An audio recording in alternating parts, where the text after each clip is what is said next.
What happens when a rookie cop, full of arrogance, challenges the authority of a powerful black judge? What unfolds next will leave you speechless. The small town of Ashwood, nestled on the border of Mississippi and Alabama, was a quiet place where everyone knew each other by name. Life moved at a predictable pace, and conflicts rarely escalated beyond gossip over backyard fences. But on a scorching July afternoon, inside the county courthouse, tensions boiled over in a way no one could have foreseen.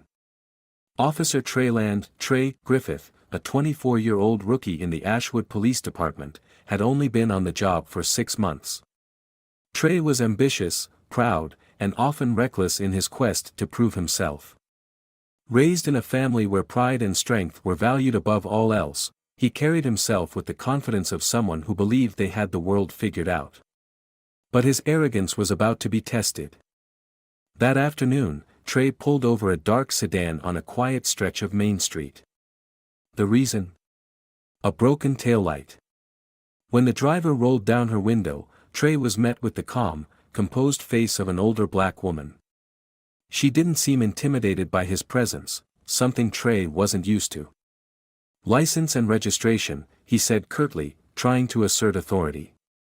The woman handed him the documents without a word, her demeanor steady, almost amused. Trey studied the papers, his tone growing sharper as he questioned her. "Do you know your taillight is out?" he asked. "I'm aware," she replied, her voice calm. "I've already scheduled an appointment to have it repaired." Trey frowned. "That's not an excuse to drive around with it broken." She tilted her head slightly, her sharp brown eyes locking onto his. "Officer, I am Judge Catherine Montgomery. If you'd like to write me a ticket, feel free. But I'd recommend you do so with professionalism." Her words hit him like a slap. For a moment, Trey was caught off guard, but his pride refused to let him back down. He gave a dry chuckle. "A judge? Well, I guess the law applies to everyone, doesn't it?" he said, his tone dripping with sarcasm. Judge Montgomery didn't flinch. "Yes, Officer Griffith. The law applies to everyone. Including you." The tension between them was palpable. Passers-by began to notice, their curiosity piqued by the interaction. But Judge Montgomery didn't raise her voice or show anger. She simply waited as Trey scribbled out the ticket, his hand shaking slightly with suppressed irritation. When he handed it to her, she looked him square in the eye. "Thank you, Officer Griffith. I'll see you soon." Her tone was even, but the meaning behind her words sent a chill down his spine. Trey stood there, watching as she drove off, his confidence rattled for the first time in a long while. He didn't know what she meant by, "I'll see you soon," but a sinking feeling told him this wasn't over. And he was right. 3 days later, a notice arrived at the police department. Officer Griffith was being summoned to court, by Judge Montgomery herself. Treyland Griffith sat stiffly in the courtroom, his uniform freshly pressed, but his jaw clenched with frustration. This was not how he had imagined his week going. Around him, whispers filled the air as news of his clash with Judge Catherine Montgomery spread through the small-town courthouse. It wasn't every day that a rookie officer was called to stand before one of the most respected judges in the region. He tried to project confidence as the bailiff called the court to order, but his mind churned with questions. What was this all about? Was she trying to make an example out of him? To humiliate him publicly? Trey's pride boiled at the thought, and he vowed not to let her break him. The courtroom fell silent as Judge Montgomery entered. She was a striking figure, tall, poised, and commanding respect without needing to demand it. Her silver-streaked hair framed a face that was calm but resolute, and her sharp eyes swept over the room before settling on Trey. She took her seat, adjusted her robe, and addressed the court. "This hearing," she began, her voice steady and clear, "is not about a broken taillight or a minor traffic stop. It is about something far more significant. It is about respect, respect for the law and for the people who uphold it." Trey's stomach twisted. Was this a lecture? He sat a little straighter, trying to mask his irritation. "Officer Griffith," she said, turning her full attention to him. "Do you understand the weight of the badge you wear? Do you truly grasp the responsibility that comes with it?" He hesitated, unsure of how to respond. "Yes, Your Honor," he said finally, his voice tight. Her eyes narrowed slightly. "I'm not convinced. Your actions during that traffic stop demonstrated arrogance, a lack of professionalism, and, frankly, an absence of self-awareness. You treated me, not as a citizen, but as someone beneath you. Why is that?" Trey's jaw tightened. He could feel the eyes of everyone in the room on him, waiting for his response. "With all due respect, Your Honor, I was just doing my job," he said carefully. "I treat everyone the same. That's what the law requires." Judge Montgomery leaned forward, her gaze piercing. "Treating everyone the same is not the same as treating everyone with respect, Officer Griffith. Do you understand the difference?" Her words landed like a hammer. Trey wanted to argue, to defend himself, but he couldn't find the right words. Instead, he sat in silence, his pride warring with the sinking feeling in his chest. The judge let the silence stretch for a moment before continuing. "You may not realize this, officer, but your actions reflect not only on you but on your entire department. Your behavior shapes how the community views law enforcement. When you act with arrogance or disrespect, you erode the trust that holds this community together." Trey felt his face flush with anger and embarrassment. He wasn't used to being called out like this, especially not in public. But there was something in her tone, firm but not cruel, that stopped him from lashing out. "To that end," Judge Montgomery said, sitting back in her chair, "I believe this is a teachable moment. Instead of issuing fines or sanctions, I am assigning you to a month of community service within the court system. You will work under my supervision, observing how justice is served and learning the importance of empathy, respect, and fairness." The room erupted in whispers. Trey's head snapped up, his eyes wide with disbelief. "Your Honor, with all due respect. This is not a negotiation, Officer Griffith," she interrupted, her tone final. "You have a choice. You can accept this opportunity to learn and grow, or I can recommend disciplinary action to your department. The decision is yours." Trey sat there, stunned. He could feel the weight of the moment pressing down on him. He wanted to protest, to argue that this was unfair, but deep down, he knew he didn't have a leg to stand on.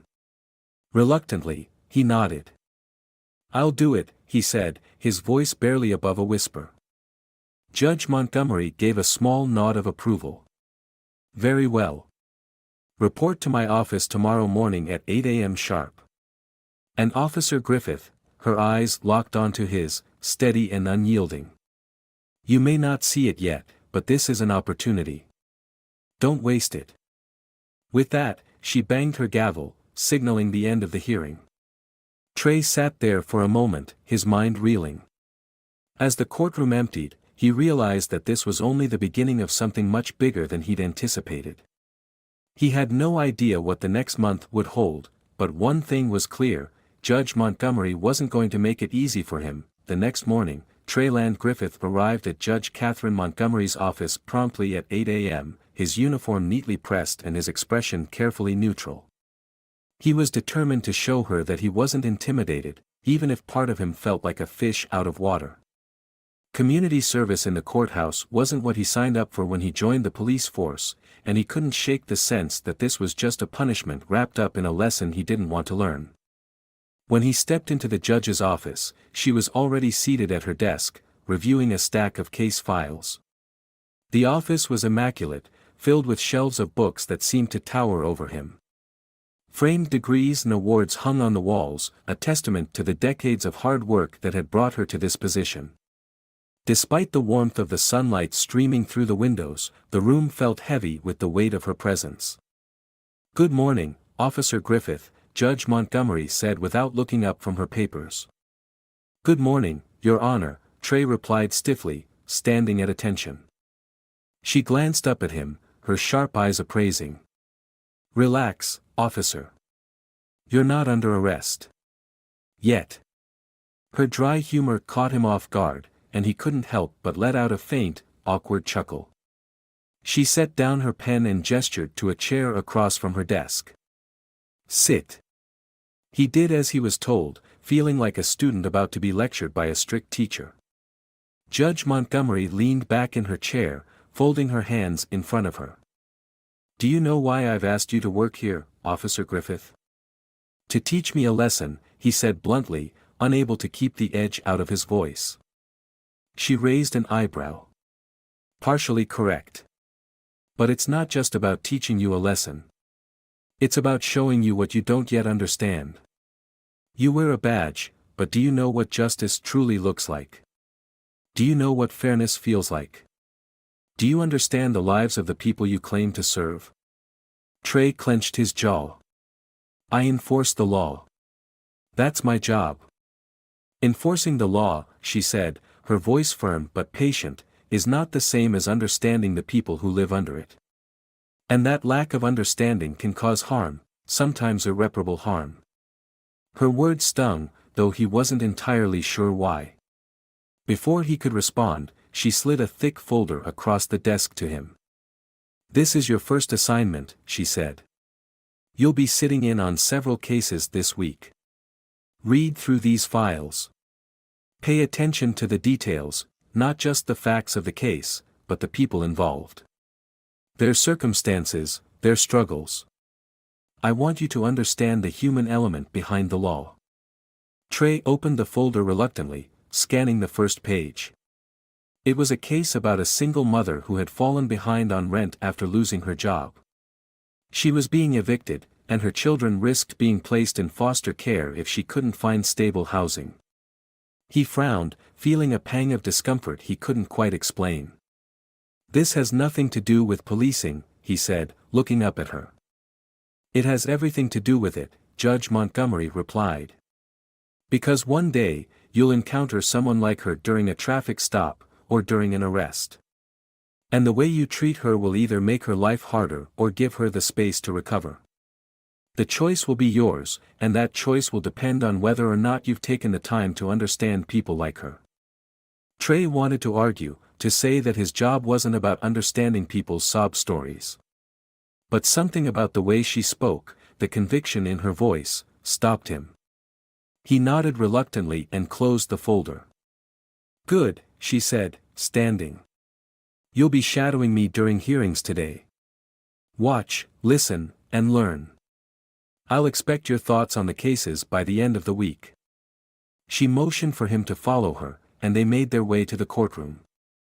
As they entered, Trey was struck by how different the room felt now that he wasn't the one standing at the front. He took a seat behind the judge's bench, watching as the first case was called. It was the eviction case from the folder. The single mother, a weary-looking woman named Maria Lopez, stood before the judge with tears in her eyes, trying to explain her situation.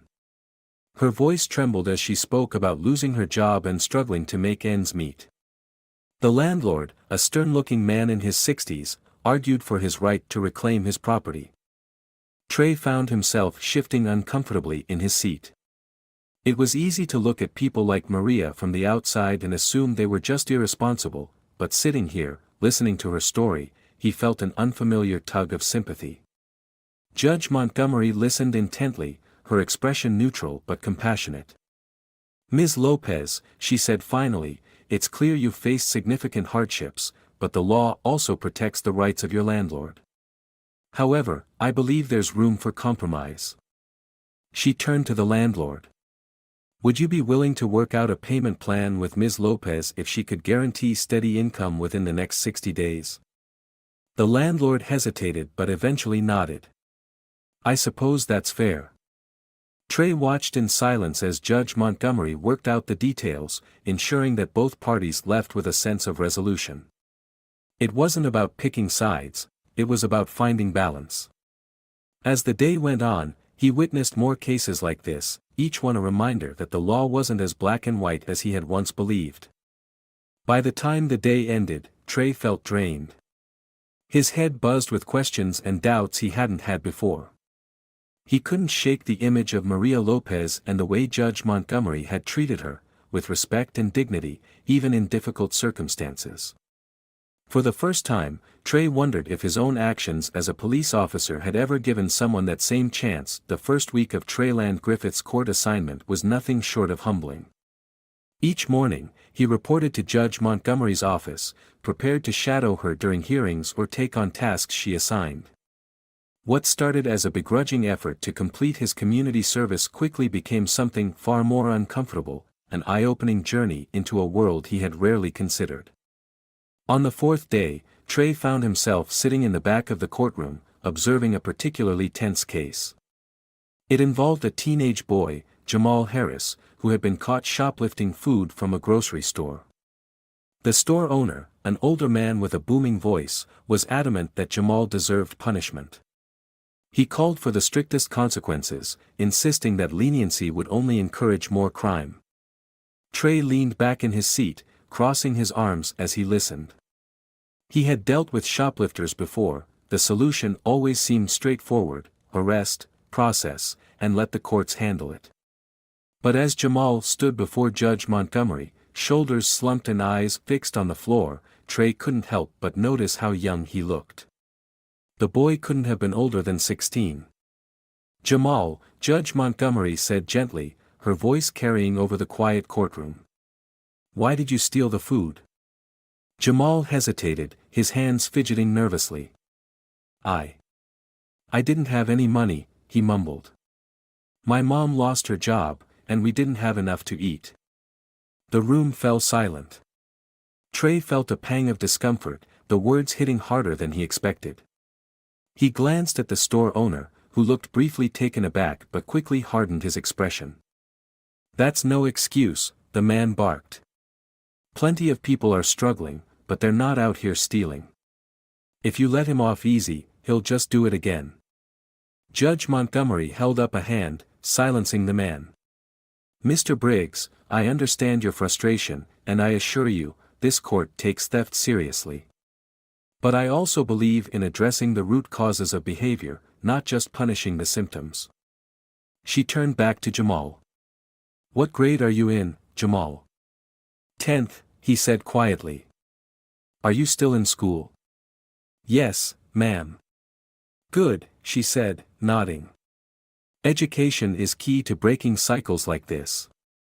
Now tell me, if we can find a way to help your family get back on their feet, do you promise me you'll stay out of trouble?" Jamal's head shot up, his eyes wide. "Yes, ma'am. I promise." Judge Montgomery turned to Mr. Briggs. "Would you be willing to participate in a restorative justice program? It's a process where the offender and the victim work together to find a resolution. Jamal can repay you through community service at your store while also receiving support to address his family's needs." The store owner frowned, his arms crossed. "Community service? That doesn't exactly fix the problem." "It's not just about fixing the problem," she explained. "It's about ensuring it doesn't happen again. Punishment alone won't change his circumstances, but giving him a chance to make amends and learn will." After a long pause, Mr. Briggs sighed. "All right. I'll give it a shot. But he better take it seriously." The relief on Jamal's face was palpable.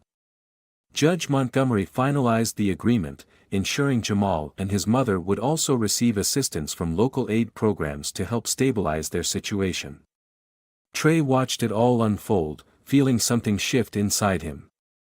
It was clear that Judge Montgomery wasn't just handing out second chances, she was holding people accountable while addressing the bigger picture. Later that afternoon, Trey found himself alone in the judge's office, reviewing files for upcoming cases. He was surprised when Judge Montgomery walked in and sat across from him, her expression thoughtful. "What did you think of the case with Jamal?" she asked. He hesitated, unsure how honest to be. "I think you were fair," he said finally. "But honestly, I don't know if I would have handled it the same way." "He broke the law." "He did," she agreed. "And he faced consequences." But do you think locking him up or saddling him with a record would have helped him, or the community? Trey frowned, struggling to find an answer. Let me put it this way, she continued. If Jamal had been arrested and sent through the juvenile system, what do you think would happen when he got out? Would he be better off, or worse? Trey thought about it, realizing the truth. Probably worse, he admitted. But isn't that on him? He made the choice to steal. Choices don't exist in a vacuum, Officer Griffith, she said firmly. Jamal didn't wake up one morning and decide to be a criminal. Circumstances pushed him to that point. As law enforcement, your job isn't just to catch people when they fall, it's to help prevent them from falling in the first place. That's what justice should look like. Her words stayed with Trey long after she left the room. That night, as he lay awake in bed, he thought about the cases he'd seen over the past few days: Maria Lopez struggling to keep her family together, Jamal Harris trying to survive. These weren't the kinds of people he thought about when he put on his uniform each morning. To him, the law had always been black and white. But now, he was starting to see the shades of gray. For the first time, Trey wondered if he had been doing his job all wrong. Treyland Griffith was beginning to understand the weight of his assignment. Each day brought new faces, new stories, and new challenges to his tightly held beliefs. By the time his second week working under Judge Montgomery began, Trey could no longer dismiss the cases he encountered as merely other people's problems. They were starting to feel personal. One afternoon, as Trey filed paperwork in the judge's office, she entered with a sharp click of her heels, holding a new case file. She placed it on her desk and glanced at him. "Officer Griffith," she said, her tone as firm as ever, "I want you to handle this one." Trey froze, unsure if he had heard her correctly. "Handle it, Your Honor." "What do you mean?"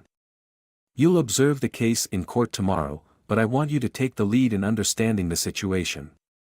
Read through the file, speak with the parties involved, and tell me what you think the fairest resolution would be." Trey blinked, momentarily speechless. "I'm not qualified for that." "Perhaps not yet," she said. "But this is how you learn. You've been observing for over a week now. It's time to engage." Still unsure, Trey nodded and opened the folder.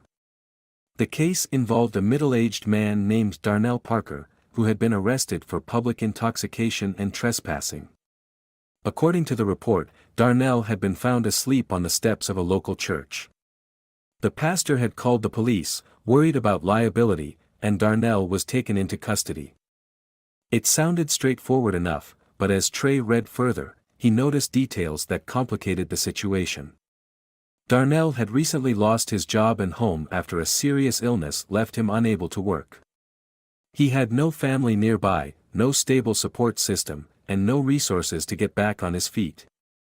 The report noted that this was his first arrest. Trey sighed, leaning back in his chair. He had arrested people like Darnell before, homeless, desperate, often intoxicated. In the past, he told himself they were responsible for their own problems. But now, after weeks of hearing the stories behind the cases, that explanation felt hollow. The next morning, Trey arrived in court with the case file in hand, still unsure of what he would say. Darnell sat at the defendant's table, his shoulders hunched and his clothes wrinkled. He looked exhausted and defeated. Across the aisle, the pastor who had called the police sat quietly, his expression unreadable. Judge Montgomery called the case to order, and Trey stood as she addressed him. "Officer Griffith, you've reviewed this case. What is your recommendation?" The courtroom was silent. Trey's palms felt clammy, and he could feel the weight of everyone's eyes on him. He took a deep breath and stepped forward. "Your Honor," he began, his voice steady despite his nerves, "after reviewing the circumstances, it's clear that Mr. Parker isn't a danger to the community. His actions were driven by desperation, not malice. He needs help, not punishment." Judge Montgomery nodded, her face neutral. "And what do you propose, officer?" Trey hesitated, then glanced at Darnell. I think Mr. Parker should be referred to a community support program. There are local organizations that can provide housing assistance and job placement services. Additionally, I think it would be beneficial for him to attend counseling or treatment if he's willing. The judge turned her gaze to Darnell. Mr. Parker, do you agree to this arrangement? Darnell looked up, his eyes glistening with tears. Yes, Your Honor. I'll do whatever it takes. Judge Montgomery nodded and turned to the pastor. Reverend Wilson, as the complainant in this case, do you have any objections? The pastor shifted uncomfortably in his seat. No, Your Honor. I didn't mean for things to go this far. I was just trying to protect my congregation. If Mr. Parker gets the help he needs, I'm okay with this resolution. Very well, the judge said, making a note in her ledger. Mr. Parker, you are to comply with the terms outlined by Officer Griffith. This court will follow up on your progress in 60 days. Case dismissed. As the gavel struck, Trey let out a breath he hadn't realized he was holding. Darnell approached him afterward, his voice shaky but sincere. Thank you, officer. I didn't think anyone cared. Trey didn't know how to respond at first. Finally, he said, everyone deserves a chance to get back on their feet. That evening, back in Judge Montgomery's office, she offered him a rare smile. You did well today, Officer Griffith. Trey met her gaze, a flicker of pride in his chest. Thank you, Your Honor. But it wasn't easy. It never is, she replied. Justice isn't about taking the easy route. It's about doing what's right, even when it's hard. And you're starting to understand that. As he left the courthouse that night, Trey felt a quiet shift within himself. For the first time, he saw his role as more than just enforcing laws. It was about serving people, understanding their struggles, and, when possible, helping them find a way forward. That realization was both humbling and empowering, and it marked a turning point in his journey. The weeks passed quickly, and Treyland Griffith found himself immersed in a world he had once barely noticed. Each day at the courthouse brought a new lesson, but it wasn't until a late afternoon in his third week that he faced a moment that truly tested his growth. Trey was heading out of the courthouse when he heard raised voices near the parking lot. He turned the corner to find a group of teenagers, 3 boys and a girl, surrounding a younger boy who looked no older than 13. The smaller boy's backpack was clutched in his hands, but one of the older boys was trying to yank it away. Come on, just give it up, one of the teens barked, shoving the smaller boy against the wall. Trey's instincts kicked in. Hey! What's going on here? He called out, his voice firm and authoritative. The group froze, turning to see him approaching. The older boys exchanged nervous glances before stepping back, their bravado fading. The smaller boy clutched his backpack tightly, his face pale and tear-streaked. Nothing, officer, one of the teens mumbled. We were just messing around. Didn't look like nothing to me, Trey said, narrowing his eyes. Get out of here. Now. The older teens hesitated, but Trey's tone left no room for argument. They scattered, leaving the younger boy alone. Trey knelt down to his level, his voice softening. Are you okay? He asked. The boy nodded, though his hands still trembled as he clutched his bag. I'm fine. Thank you. What's your name? Trey asked. David, the boy said quietly. Trey studied him for a moment. Something about the boy seemed familiar. David. Montgomery? He asked, the realization hitting him.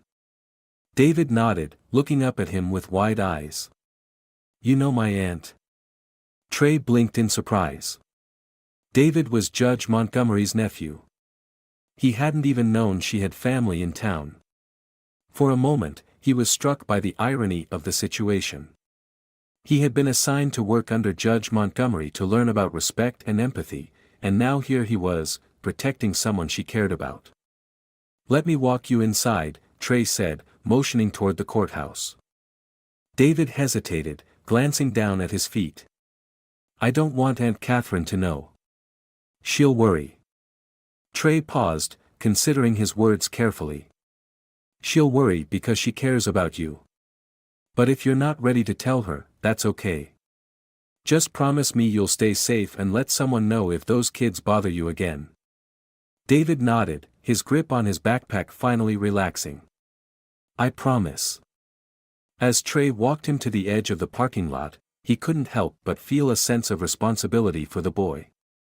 This wasn't just about enforcing rules or breaking up fights, it was about protecting people, especially those who couldn't always protect themselves. The next morning, Judge Montgomery called Trey into her office. She was holding a cup of coffee, her expression unreadable as she gestured for him to sit. I heard about what happened yesterday, she said. Trey stiffened. David told you? No, not directly, she said, setting down her coffee. But I found out. Thank you for stepping in. Trey shifted in his seat. It's just part of the job, Your Honor. Her gaze softened, and for the first time, she seemed to let the weight of her position slip. David is a good kid, but he's been through a lot. His father, my brother, passed away a few years ago, and it's been hard on him. He doesn't always talk about what he's feeling, but I can see it. Trey nodded, unsure of what to say. He wasn't used to seeing Judge Montgomery in such a vulnerable light. It made her feel more human, less like the towering figure he had initially resented. You did more than just your job, Trey, she said, using his first name for the first time. You protected him. That means something. The praise caught him off guard. He had spent so much time trying to prove himself, but in that moment, he realized he didn't need to. This wasn't about proving anything, it was about doing the right thing, even when no one was watching. As he left her office, Trey felt a renewed sense of purpose. The badge he wore wasn't just a symbol of authority, it was a reminder of his responsibility to serve and protect. For the first time, he began to see what Judge Montgomery had been trying to teach him all along. Justice wasn't just about the law, it was about people. And he was finally starting to understand what that meant. By the fourth and final week of his assignment, Treyland Griffith was no longer the same man who had arrogantly written a ticket to Judge Catherine Montgomery.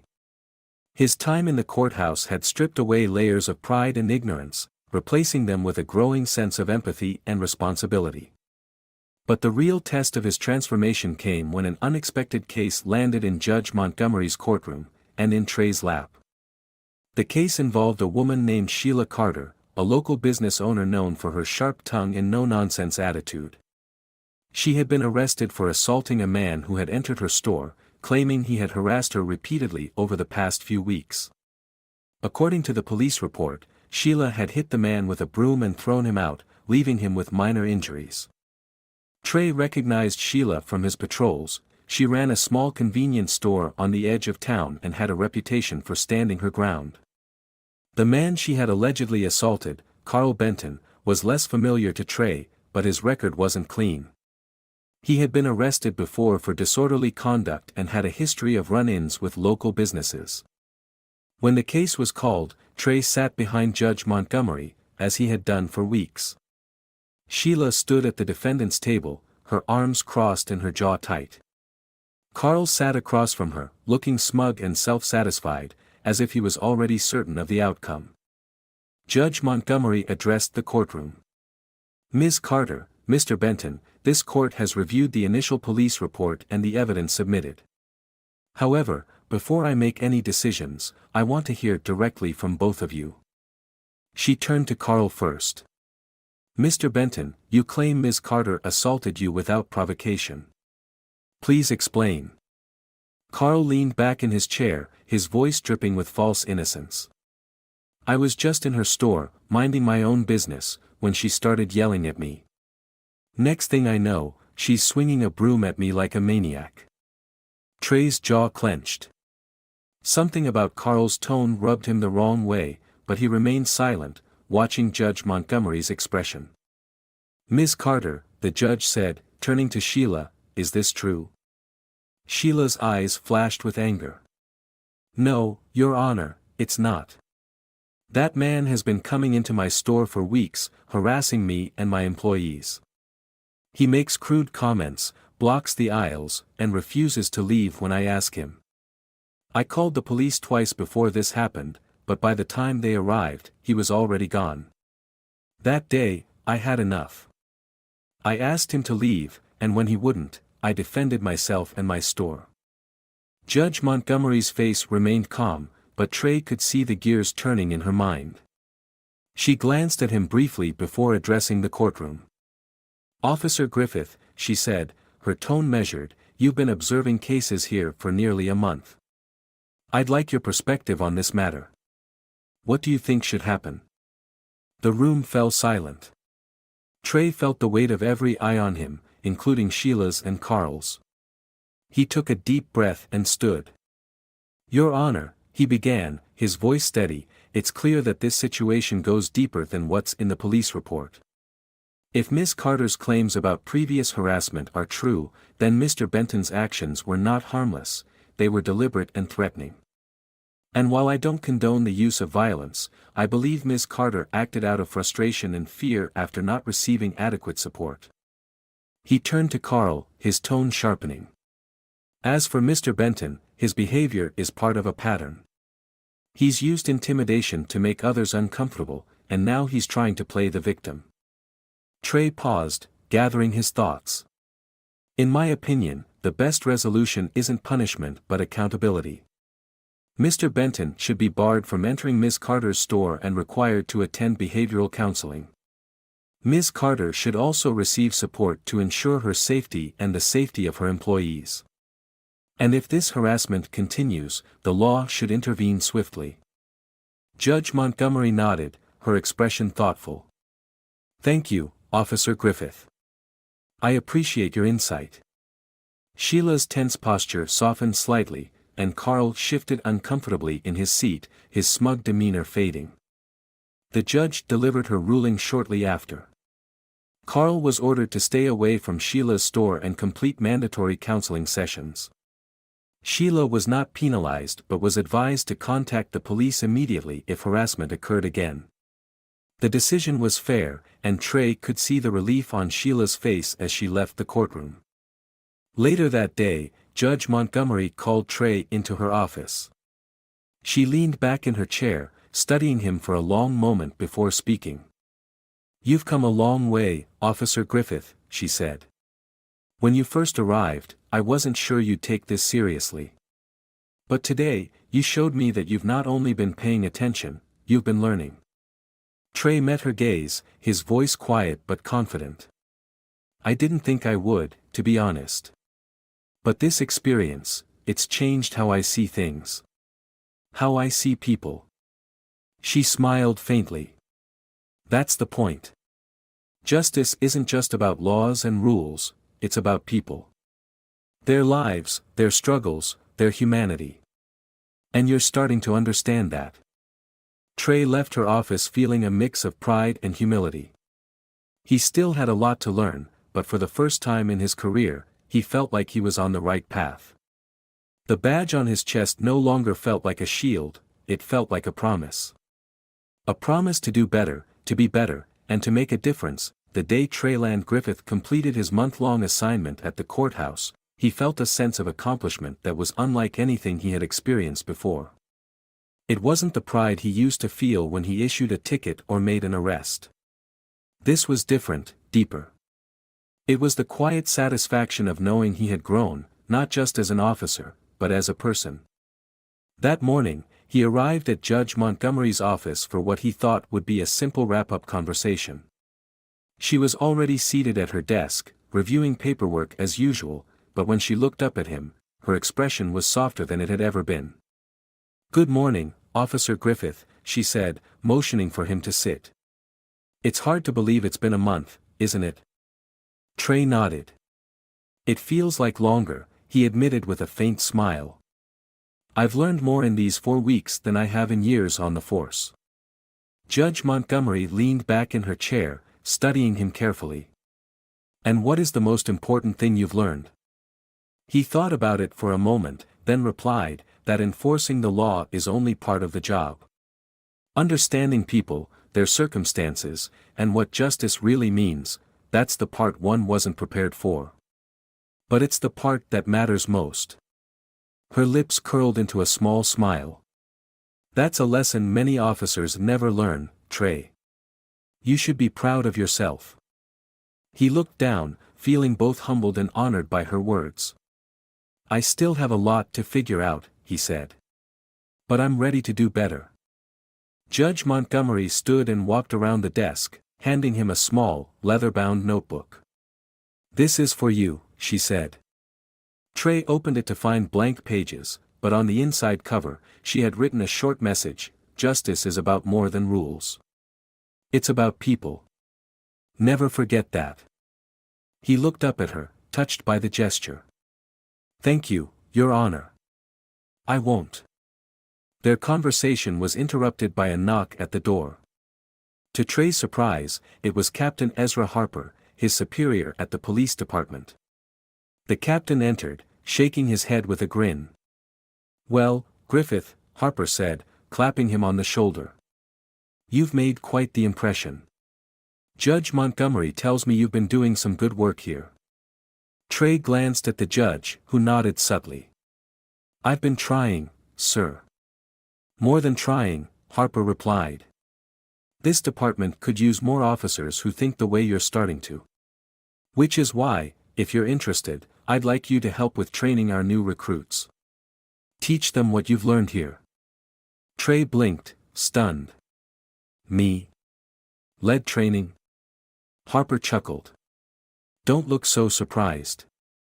You've grown a lot in a short time, and you've got a perspective most rookies don't. Think about it.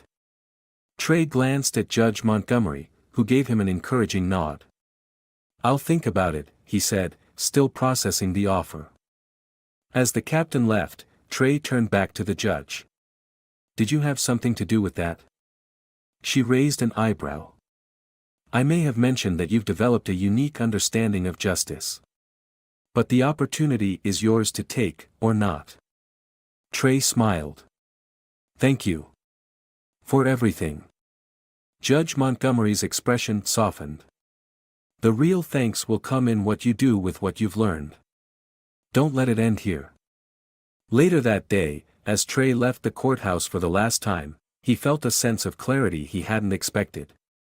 The people he had encountered over the past month, the single mother fighting for her family, the teenage boy seeking redemption, the shop owner standing her ground, had all taught him something he couldn't learn from a textbook or a police academy. But more than anyone else, Judge Montgomery had shown him what it truly meant to serve. She had challenged him, guided him, and believed in his potential even when he didn't. The next day, Trey reported back to the police department with a renewed purpose. He didn't just want to enforce the law anymore, he wanted to bridge the gap between law enforcement and the community. He wanted to build trust, to listen, and to act with empathy and fairness. And when Captain Harper formally asked him to take on the role of mentoring new recruits, he accepted without hesitation. Over the following months, Trey worked to create a training program that emphasized respect, communication, and understanding. He drew on his experiences at the courthouse, sharing the stories of the people he had met and the lessons he had learned. Slowly but surely, the culture within the department began to shift. Judge Montgomery and Trey continued to cross paths, collaborating on community programs that aimed to prevent crime by addressing its root causes. Together, they developed initiatives to support at-risk youth, provide resources for struggling families, and offer second chances to those who needed them most. The once divided town of Ashwood began to change, too. The courthouse and the police department, which had long operated in separate spheres, started working together to create a system that was not only fair but compassionate. And though there were still challenges, Trey finally felt like he was making a real difference. One evening, as Trey stood outside the courthouse, watching the sunset paint the sky in shades of gold and orange, he thought back to the day he had arrogantly handed Judge Montgomery that ticket. He smiled to himself, shaking his head at how far he had come.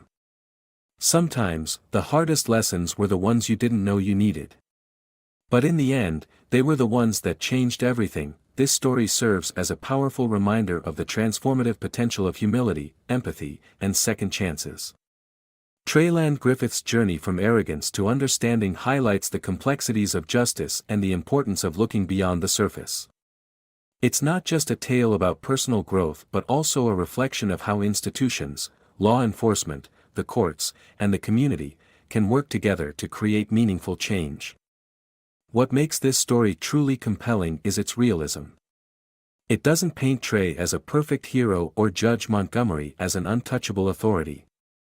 Instead, they are deeply human, flawed, resilient, and capable of change.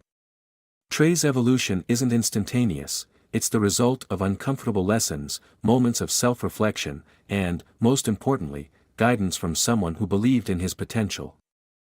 The story also shines a light on the ripple effect of justice done right. When one person changes for the better, it creates the possibility for others to grow, too. Trey's transformation didn't just impact him, it reshaped his department, helped his community, and even gave hope to those who felt overlooked by the system. At its core, this is a story of hope.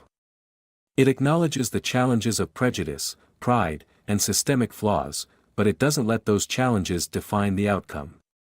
Instead, it shows that with patience, understanding, and a willingness to change, even the most fractured relationships, between people, professions, or communities, can be repaired. The happy ending feels earned because it stems from hard work, not convenience. It's a reminder that real justice isn't about punishment or power, it's about fairness, accountability, and humanity. And in a world often divided by misunderstanding, stories like this give us a reason to believe that change is always possible.